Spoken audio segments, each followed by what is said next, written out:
Hi, how are you? 밖에 할 줄 몰랐어요. 밴쿠버의 큰 기업에서 또 일을 하고 있습니다. 도대체 어떻게 그 영어 실력으로 입사를 하게 됐느냐? 봉준호 감독님이 안녕하세요. 호잼이에요.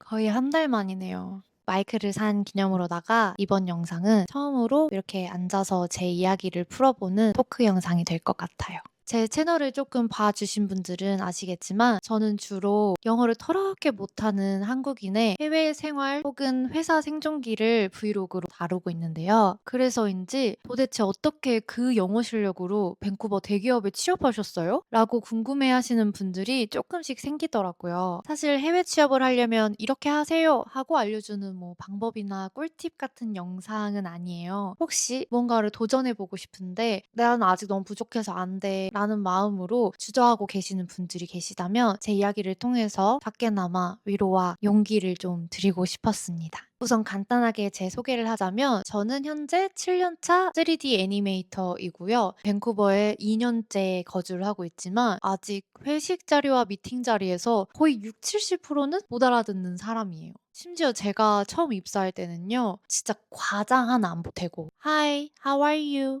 밖에 할 줄 몰랐어요. I'm fine, thank you, and you? 딱 그 수준이었거든요. 그럼에도 불구하고 저는 현재 밴쿠버의 소니 픽처스 이미지 웍스라는 큰 기업에서 상당히 애니메이터로 일을 하고 있습니다.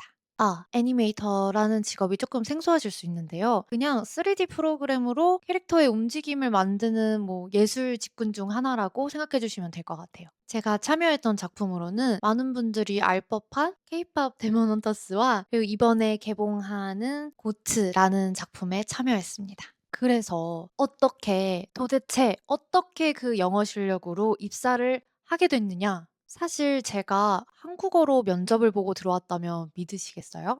일단 이 이야기를 논하려면 저는 케이팝에 큰절 한번 올리고 시작해야 될 것 같아요. 바야흐로 2023년 소니에서 케이팝 데몬 헌터스를 제작하고 있던 때였는데요. 이거 사실 캐대언 제작 비하인드 스토리이기도 해요.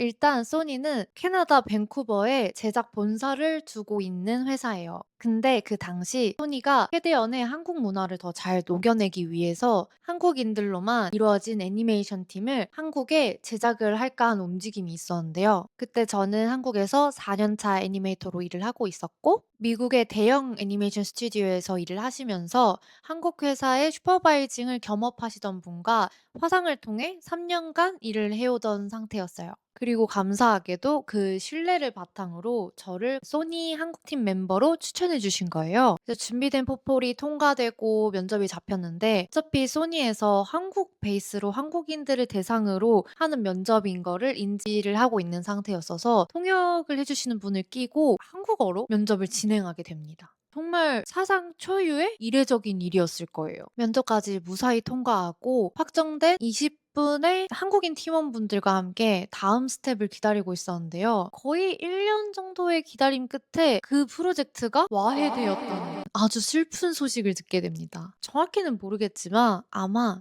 돈 때문이었던 것 같아요.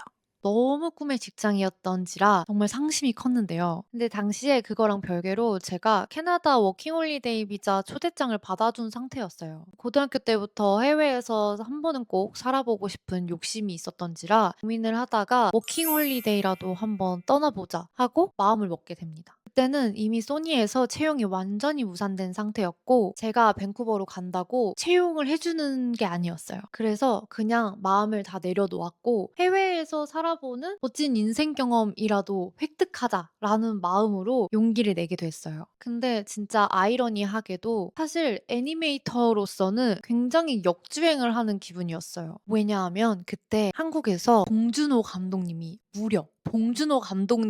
처음으로 애니메이션 제작을 시도를 해서 한국의 애니메이터들을 되게 활발하게 채용을 하던 시기였어요. 아니 봉준호 감독님이라니 너무 멋있잖아요. 그리고 이게 이번만으로 끝날 수도 있어. 앞으로 두 번째, 세 번째 작품이 없을 수 있는 거잖아요. 그래서 그 당시에 한국에 있던 많은 실력 좋은 애니메이터 분들과 저와 함께 20명의 소니 한국팀에 소속되어 있던 분들 모두 제작팀의 일원이 되기 위해 노력을 하고 있던 때였습니다. 정말 저 혼자만 갑자기 냅다 어떠한 이득도 명분도 없이 밴쿠버로 훌쩍 떠난다고 하니 뭔가 되게 엉뚱한 선택을 하는 것 같았어요. 심지어 대박은 저도 아쉽지 않겠어요? 그래서 그 채용 공고를 보고 저도 일단 지원은 해 봤는데요. 근데 캐나다로 떠나기 얼마 안 남은 시점에 그곳에서 면접을 보러 오라고 전화가 온 거예요.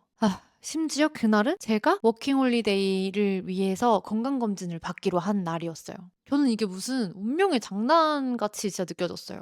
한쪽은 한국 최고의 거장과 쌓는 보장된 커리어, 그리고 다른 한쪽은 영어도 안 되는 제가 그냥 맨 땅에 냈다 헤딩하러 가는 무모한 길. 전 정말 많은 고민 끝에 결국 그냥 모험을 선택하기로 합니다. 남들이 보면 약간 미쳤다고 했을 수도 있어요. 근데 그때는 왜인지 그때 아니면 제가 평생 용기를 낼 수 없을 것 같았어요.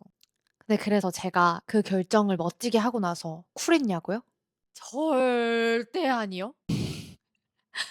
제가 쿨한 성격이었으면 좋겠는데 저 사실 엄청 찌질하고 찐따거든요. 봉준호 감독님의 회사 면접을 거절한 이유로 뭔가 정말 많은 걸 놓쳐 버린 그런 바보, 루저 같은 느낌이 강하게 들더라고요. 그래서 제 안에 불안감은 나날이 증폭됐고 떠날 준비를 막 강행하면서도 정말 정신적으로 많은 스트레스와 고통을 받았던 것 같아요.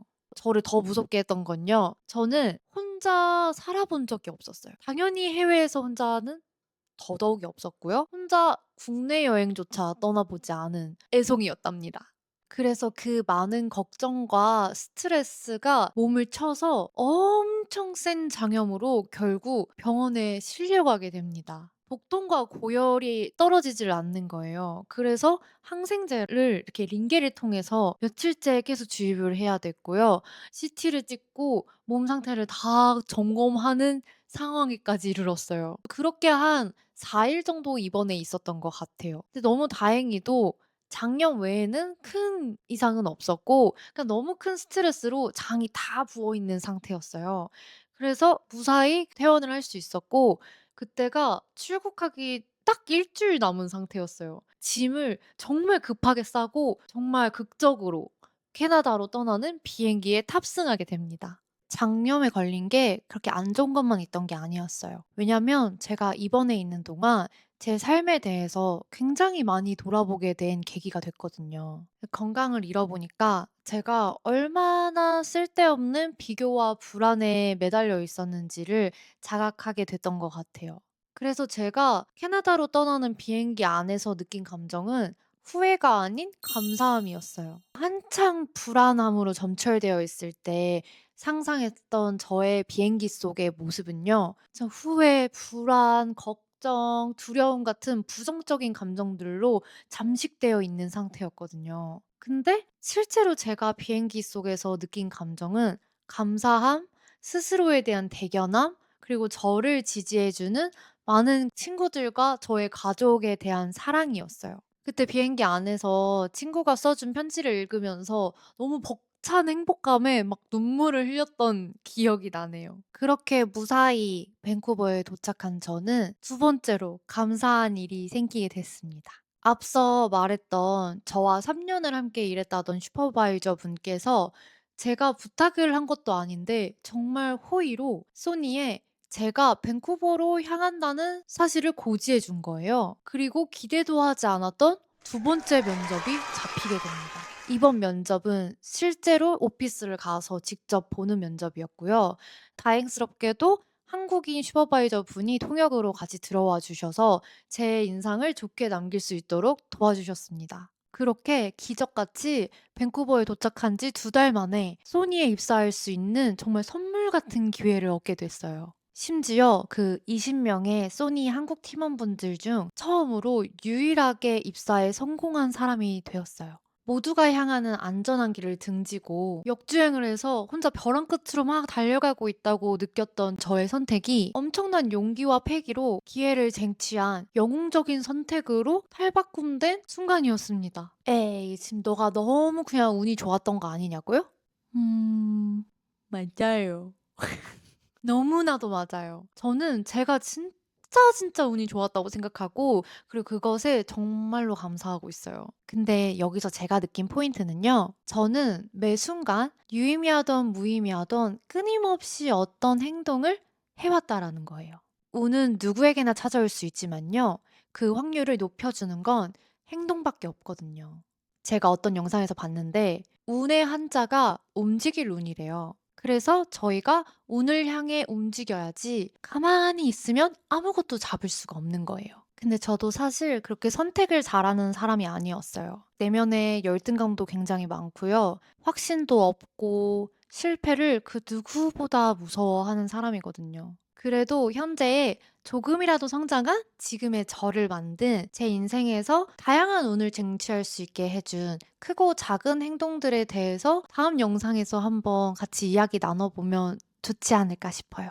제가 사실 인사이트를 나누는 영상들을 보는 걸 너무너무 좋아하거든요. 그래서 유튜브를 시작하면서 제가 여러분들에게 나눌 수 있는 저만의 인사이트가 뭘까 늘 고민을 했던 것 같아요. 근데 사실 저는 특별한 사람이 아니에요. 누구보다 평범하다고 생각하거든요. 그래서 제 이야기가 과연 남들에게 좋은 에너지를 줄 수 있을까 걱정이 됐던 것도 사실이에요. 근데 제가 이렇게 평범하기 때문에 남들에게 어쩌면 더 쉽게 공감과 위로를 줄 수 있지 않을까라는 긍정적인 생각이 불현듯 들더라고요. 용기를 내서 제 이야기를 나누고 여러분들과 좋은 에너지에 연결을 할 수 있으면 좋겠어요. 이 영상을 보는 모든 분들의 인생을 진심으로 응원하고 또 응원합니다. 사랑해요.